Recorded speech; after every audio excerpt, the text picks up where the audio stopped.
Hey out there, all you beautiful, lovely beings. Welcome back to another episode of Here Now with Matthew. I, of course, am Matthew, as always. And it's been a pretty fun, wild ride. Like, I know there's still a lot of panic out there and there's a lot of uncertainty. But personally, I have found that to be a really wonderful thing for me personally. It's led to a lot of nice insights. It's led to a lot of introspection and really diving down into the core of beingness. And the subject of meaning has come up quite a lot in the last week or so.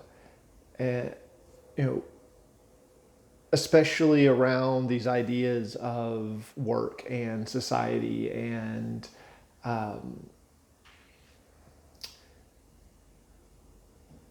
survival, like really around survival. There's this big debate out there that I've been sort of participating in, but really just observing more than anything else. That is, it really brings into question, for me anyways,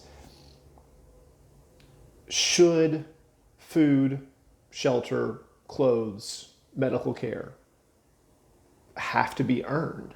Like, are these privileges or are they rights? And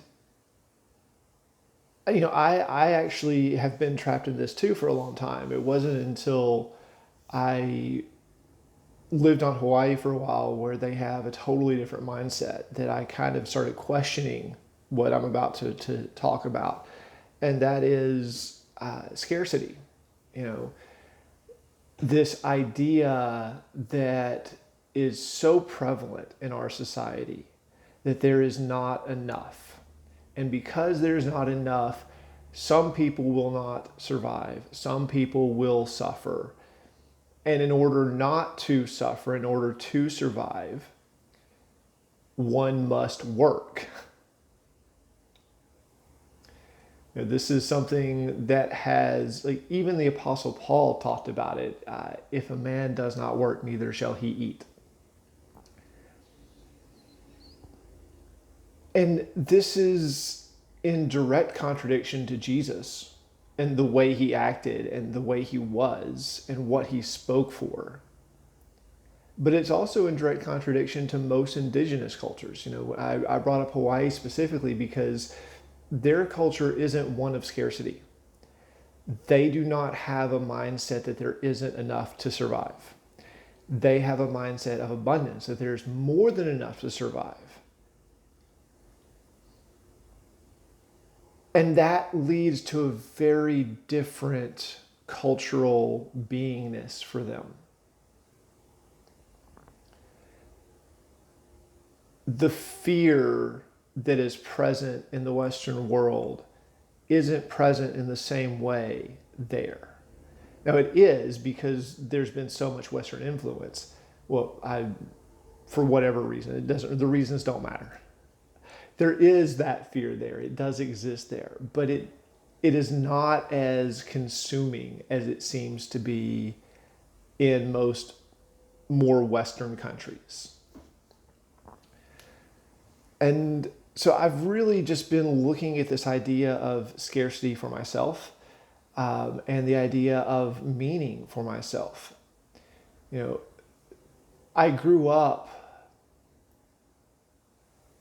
not so being much being taught as being implicated, I guess is a better way of saying it. Like the implication that without a job, I was meaningless was always present for me. It was never spoken outright. It was never thrown in my face, but it, like, all these little things, just little mentions, little side notes, you know, how are you going to survive if you don't get a job? What are you going to do if you don't get a job? Like, it's all about work. And when I look at the reality of my existence and my experiences, scarcity doesn't exist there. I have always had what I needed. Always. Even, the story that comes up the most is when I was living on Kauai and my backpack got stolen. And then, like literally overnight, I was camping on a beach. I was sleeping on a beach, and my pack with all my gear, all the last $20 I had, all the food that I just purchased that I was expecting to live on for like the next week or so, my passport, everything. It was all stolen while I was sleeping one night. And then the next morning, as I'm breaking down my tent breaks. So I no longer have shelter. I no longer have clean clothes. I no longer have food. I no longer have money. I have no way of getting these things. And yet, once I let go of my fear, there was this moment.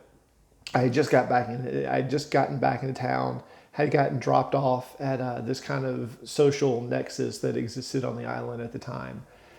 And like almost before I can even sit down, this car pulls in the parking lot. Two of my friends get out. They're like, "Hey, it's Catherine's birthday. We're going to her birthday party right now. Like, get in the car. Let's go." And I'm just like, wait, guys, hold on. Like, everything that I own just got stolen.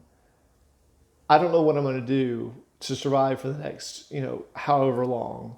I kind of need to focus on that. And, Alexandria just looked at me and she's like, don't worry about that. Worry about that later. Right now, we're going to the party. We can work all that out later. Let's go. And I just let go. I surrendered. I literally just dropped all the fear. And from that moment on, for the next 3 days, it was this magical journey of synchronicity. Everything came to me exactly when I needed it. I had all the food I needed. I had clean clothes. I even had clothes that I needed specifically for this choir concert that I was in, which was really funny. Like, I had no earthly idea how I was going to get those because I didn't have enough money to buy anything. And yet, it was all there. Everything that I needed for 3 days was provided for like magic. And it only happened when I let go of the fear. And that has been the theme in my life. Like, I will get myself into these really extreme situations, and it just keeps getting worse and worse and worse and worse and worse until I let go of the fear and I surrender. And then magic starts to happen. And that's what I've been witnessing for myself in the world for the last few weeks.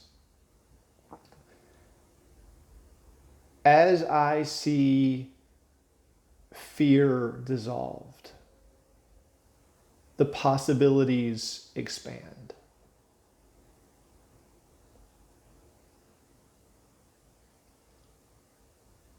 And, I said this once before and I'll say it again. To me, this is a wonderful opportunity if we choose to embrace it. And I, for one, I absolutely embrace it. Like, I am heartbroken that it has come to exist in this way, that there's this much suffering being perpetuated. And it took this much suffering before people started to question their beliefs. But that seems to be happening now. The beliefs are being questioned. And it's not always pretty. It's not always rational. In fact, it's almost never rational. And that's fine. Like, to me, that's totally fine. Rational has kept me trapped in a lot of really unpleasant places. And so, you know, more than anything, I've been extending this invitation to question beliefs as much as possible. And I feel more drawn to do that now than ever, to be that invitation now more than ever.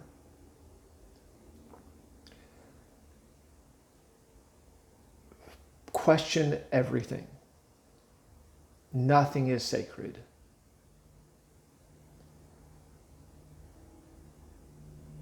To me, all the structures, all the systems that exist in this world, they were just made up anyways. You know, at some point, someone had an idea, proposed that idea, and a bunch of other people went, oh yeah, that's a good idea, let's do that. And it's just kind of evolved into what we see today, what this world is today. But it's all made up. Every single bit of it. And if we choose, we can simply imagine something different. I am. And I invite you to as well. I invite you to question your beliefs, to face your fears, and find out what's on the other side of that. What is meaningful to you outside of fear? Once that question of survival is rendered mute, what is left for you?